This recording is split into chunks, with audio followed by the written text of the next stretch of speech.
السلام علیکم دوستو۔ آخر بی بی زینب رضی اللہ تعالیٰ عنہ حضرت امام حسین رضی اللہ عنہ کا سر لے کر سرکار مدینہ صلی اللہ علیہ وسلم کے پاس پہنچی تھی۔ دوستو، کربلا کے میدان میں حضرت امام حسین رضی اللہ عنہ کا سر کاٹ کر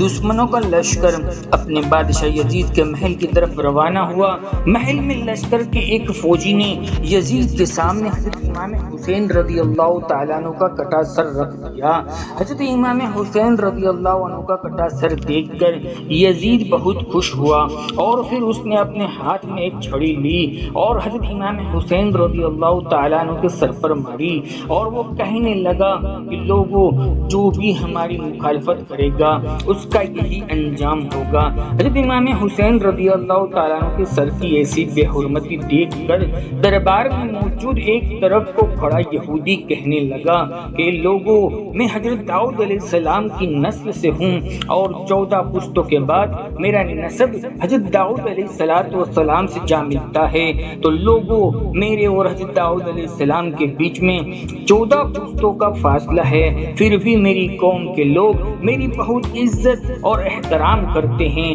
اور ایک تم لوگ ہو کہ اپنے نبی کے نوازے کا سر کاٹ دیا اور آج دربار میں بیٹھ کر اس کے ساتھ ایسی بے حرمتی کر رہے ہو۔ تمہیں شرم آنی چاہیے، تم کیسے اپنے نبی کے سچے عاشق ہو سکتے ہو؟ حضرت امام حسین رضی اللہ تعالیٰ عنہ کی بہن حضرت زینب رضی اللہ تعالیٰ عنہ اپنے بھتیجے حضرت امام زین العابدین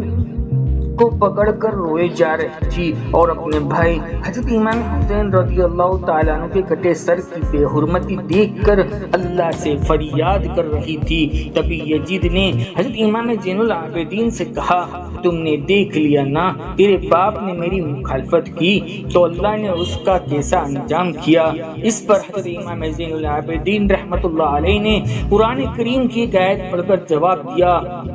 کہ یزید، دنیا میں جو کچھ بھی ہوتا ہے سب میرے اللہ کے حکم سے ہوتا ہے۔ تو یزید نے جواب دیا کہ یہ سب کچھ تم لوگوں کی ہی کرتوت کی وجہ سے ہوا ہے، اور پھر یزید نے حضرت زینب کے ہاتھ میں ان کے بھائی حضرت امام حسین رضی اللہ تعالیٰ عنہ کا سر رکھتے ہوئے کہا کہ اب تم لوگ عزت کے ساتھ اپنے گھر مدینہ جا سکتے ہو، اور پھر حضرت زینب رضی اللہ تعالیٰ عنہ روتی ہوئی اپنے گھر والوں کے ساتھ مدینہ منورہ کی طرف چل پڑی۔ حضرت زینب رضی اللہ تعالیٰ عنہ سارے راستے میں اپنے بھائی حضرت امام حسین رضی اللہ تعالیٰ عنہ کا کٹا سر دیکھ کر روتی جا رہی تھی۔ آخر یہ لوٹا ہوا قافلہ کئی دنوں کے سفر کے بعد مدینہ پہنچ گیا۔ جب لوگوں کو خبر ہوئی کہ دشمنوں نے حضرت امام حسین رضی اللہ تعالیٰ عنہ کا سر کاٹ دیا ہے تو لوگوں کے اندر کوہرام سا مچ گیا، ہر گھر سے رونے کی آواز آنے لگی۔ سارے مدینہ کے لوگ سمٹ کر حضرت بی بی زینب رضی اللہ تعالیٰ عنہ کے پاس جا پہنچے۔ حضرت زینب رضی اللہ تعالیٰ عنہ بہت ہی خاموش تھی، کسی سے کچھ بات نہیں کر رہی تھی۔ حضرت امام حسین رضی اللہ تعالیٰ عنہ کا کٹا سر ان کے ہاتھوں کے اندر تھا اور ان کی آنکھوں کے اندر سے آنسو جاری تھے کہ اچانک حضرت زینب رضی اللہ تعالیٰ عنہ اپنے بھائی حضرت امام حسین رضی اللہ تعالیٰ عنہ کا کٹا سر لے کر اپنے نانا حضور اکرم صلی اللہ علیہ وسلم کی قبر اطہر کی طرف چل پڑی۔ جب حضرت زینب رضی اللہ تعالیٰ عنہ حضور اکرم صلی اللہ علیہ وسلم کے روضہ اطہر پر پہنچی تو آنکھوں سے بے اختیار آنسو بہنے لگے، اور پھر انہوں نے حضور اکرم صلی اللہ علیہ وسلم کی قبر کے پاس حضرت امام حسین رضی اللہ تعالیٰ عنہ کا کٹا سر رکھتے ہوئے ایسے الفاظ کہے کہ جنہیں سن کر سارے مدینہ والے بے ساختہ رونے لگے۔ حضرت زینب رضی اللہ تعالیٰ عنہ نے حضور اکرم صلی اللہ علیہ وسلم کی قبر کے سامنے کھڑے ہو کر کہا، اے میرے نانا جان، کاش کہ آپ زندہ ہوتے تو دیکھ لیتے کہ دشمنوں نے میرے پیارے حسین کا کیا حل کیا ہے، جس کا تم بوسہ لیا کرتے تھے، جس کو اپنے کندھے مبارک پر سوار کرا لیا کرتے تھے، آج اسے قتل کر دیا گیا، اس کے جسم پر گھوڑے دوڑا دیے گئے، اور جب اس سے بھی دل نہ بھرا تو دشمنوں نے تیرے پیارے حسین کا سر ہی کاٹ دیا۔ حضرت زینب رضی اللہ تعالیٰ عنہ اپنے نانا حضور اکرم صلی اللہ علیہ وسلم کی قبر کے سامنے کھڑی فریاد کر رہی تھی۔ آنکھوں سے مسلسل آنسو جاری تھے۔ سارے مدینے والے پیچھے کھڑے حضرت زینب رضی اللہ تعالیٰ عنہ کی دکھ بھری فریاد کو سن کر بے ساختہ رو رہے تھے۔ آخر شام ہوتے ہوتے حضرت امام حسین رضی اللہ تعالیٰ عنہ کا کٹا سر اس کی امی حضرت فاطمہ رضی اللہ تعالیٰ عنہ کی قبر کے بغل میں دفن کر دیا گیا۔ جن لوگوں نے حضرت امام حسین رضی اللہ تعالیٰ عنہ کو اس بے دردی کے ساتھ قتل کیا تھا تو اللہ نے ان سبھی لوگوں کو اسی دنیا کے اندر سجائے دی تھی۔ کربلا کے میدان میں دشمنوں سے ایک آدمی جس کا نام ابن زبیر تھا تو اس نے حضرت امام حسین رضی اللہ تعالیٰ عنہ کو پکار کر انہیں گالیاں دی تھی اور برا بھلا کہا تھا۔ حضرت امام حسین رضی اللہ تعالیٰ عنہ نے اس کے لیے بد دعا کی اور ان سے کہا کہ ابن بحرا، اللہ تیرے جسم کے ٹکڑے ٹکڑے کر دے۔ اور پھر اسی وقت ابن جوہرہ کا گھوڑا پاگل ہو کر ادھر ادھر بھدکنے لگا۔ گھوڑے کے بھدکنے کی وجہ سے ابن جوہرہ کا پیر پھسلا اور وہ گھوڑے سے آرام سے نیچے گرا، لیکن اس کی ایک ٹانگ گھوڑے میں بدی چین میں پھنس گئی اور پھر وہ پاگل گھوڑا اسے گھسیٹتے ہوئے پتھروں کے اوپر دوڑنے لگا۔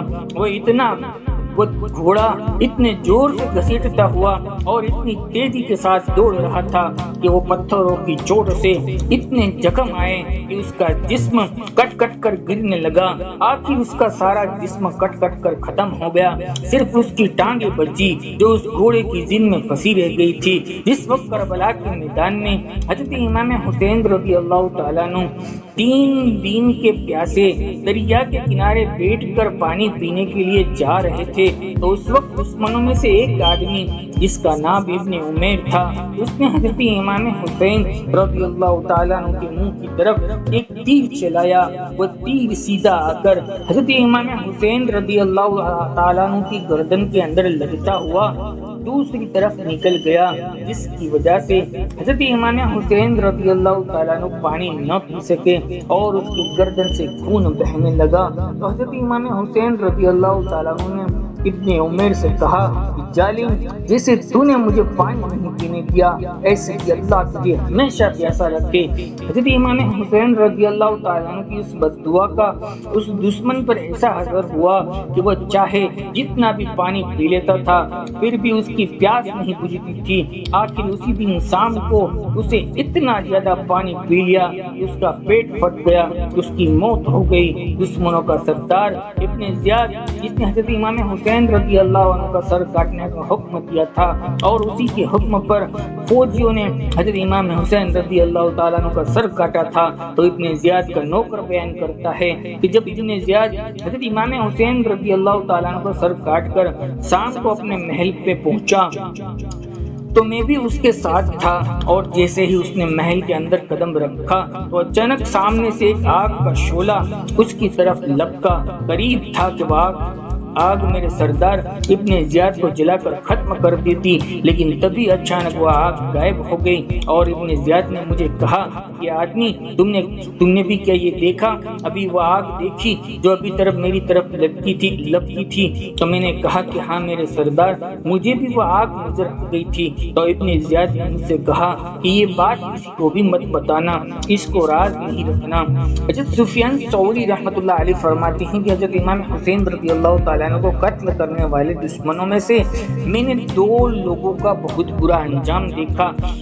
ایک تو ان میں ایسا آدمی تھا کہ جس کی شرمگاہ اپنے آپ ہی بہت بڑھتی جا رہی تھی اور پھر وہ بڑھتے بڑھتے اتنی لمبی ہو گئی کہ اس نے شرمگاہ کسی چیز سے باندھ کر رکھنی پڑتی تھی اور وہ شرم سے لوگوں کے بیچ میں نہیں جاتا تھا، اپنے ہی گھر میں بیٹھا رہتا تھا۔ اب دوسرے آدمی کا انجام میں نے دیکھا کہ اسے اتنی زیادہ پیاس لگتی تھی چاہے سارا دریا پی لے، لیکن پھر بھی اس کی پیاس نہیں بجھتی تھی۔ آخر ایک دن اس نے اتنا زیادہ پانی پی لیا کہ اس کا پیٹ ہی پھٹ گیا، اس کی موت ہو گئی۔ حضرت ابو کبیر فرماتے ہیں کربلا کے میدان میں دوپہر کے وقت حضرت امام حسین رضی اللہ تعالیٰ عنہ کو شہید کیا گیا تھا، اور جس وقت حضرت امام حسین رضی اللہ تعالیٰ عنہ کو شہید کیا گیا تو اچانک سورج گرہن ہونے لگا۔ پھر سورج چھپتے چھپتے اتنا زیادہ چھپ گیا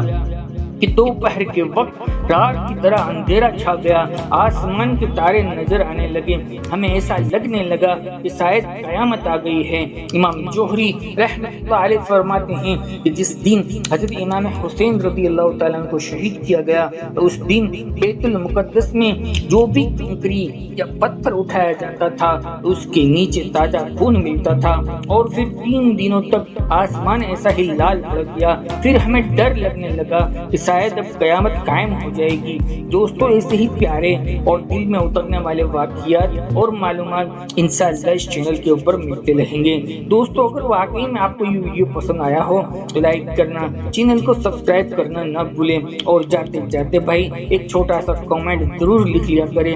زندگی رہی تو انشاءاللہ پھر ملیں گے ایک اور خوبصورت ٹاپک کے ساتھ، تب تک بندے کو اجازت دیجیے۔ اللہ حافظ۔